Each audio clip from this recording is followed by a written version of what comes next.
You're probably familiar with FOMO. That's short for fear of missing out. It's that feeling you get when it seems like everyone else is doing something better than what you're doing right now. But there's another foe you need to know about, and it's far more dangerous. It's called FOBO, and it's short for fear of a better option.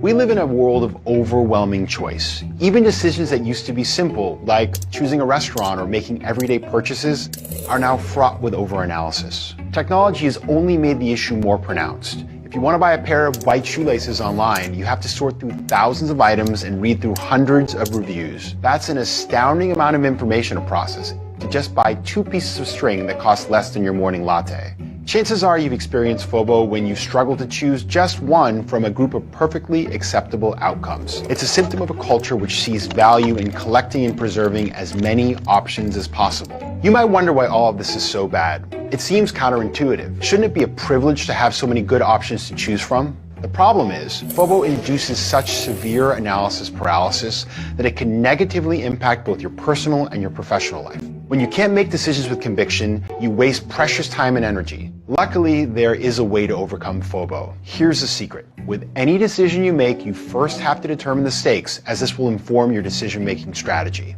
When it comes down to it, you only really face 3 types of decisions in life: high stakes, low stakes, and no stakes. Let's start with no stakes decisions. These are the minor details of life where there is almost never an incorrect answer, and in a few hours you won't even remember making the decision in the first place. A good example of this is choosing what to watch on TV. With thousands of shows, it's easy to get overwhelmed. Yet no matter what you pick, the consequences are basically non-existent. So spending more than a few moments on FOBO is a massive waste of energy. You just need to move on. When it comes to no-stakes decisions, the key is to outsource them to the universe. For example, you can whittle down your choices to just 2 and then flip a coin. Or try my personal favorite, ask the watch. Assign each one of your choices to one half of your watch, then let the second hand tell you what you're going to do.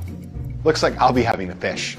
That brings us to low-stakes decisions. These have consequences, but none are earth-shattering, and there are plenty of acceptable outcomes. Many routine things at work, like purchasing a printer, booking a hotel, or choosing between possible venues for an offsite, are classically low stakes in nature. Some thinking is required, but these aren't make-or-break deliberations, and you'll probably have forgotten about them in a few weeks. Here you can also outsource decision-making, but you want some critical thinking involved, as there are some stakes. This time you'll outsource to a person. Set some basic criteria, select someone to present a recommendation, and then take their advice. Make sure to avoid the temptation to canvas. Your goal is to clear your plate, not to kick the can down the road.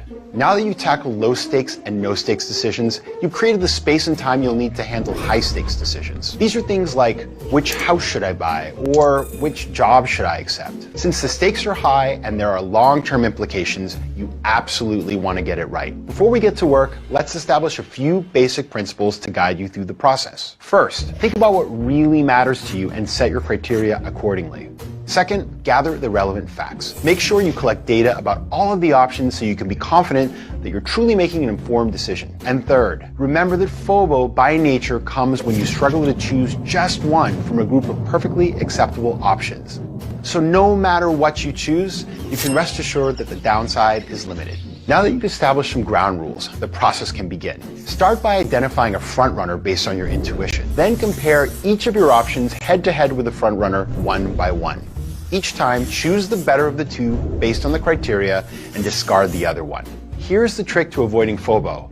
When you eliminate an option, it's gone forever. If you keep returning to discarded options, you risk getting stuck. Now repeat this process until you get down to one final choice. If you follow this system, you will usually end up with a decision on your own. On the rare occasion that you get stuck, you will outsource the final decision to a small group of qualified people who you trust and who are equipped to provide you with guidance on this particular topic. Engage a group of 5 or less, ideally an odd number of people, so that you have a built-in tiebreaker if you need it. Now that you've made your choice, one last challenge remains. You have to commit. I can't promise you that you'll ever truly know if you've made the perfect decision, but I can tell you this. A significant percentage of people in the world will never have to worry about FOBO. Unlike the billions of people who have few options, if any, due to war, poverty, or illness, you have plentiful opportunities to live decisively. You may not get everything you want, but the mere fact you get to decide is powerful. In fact, it's a gift. Make the most of it. I've got no roots, but my home was never on the ground. I've got no roots, but my home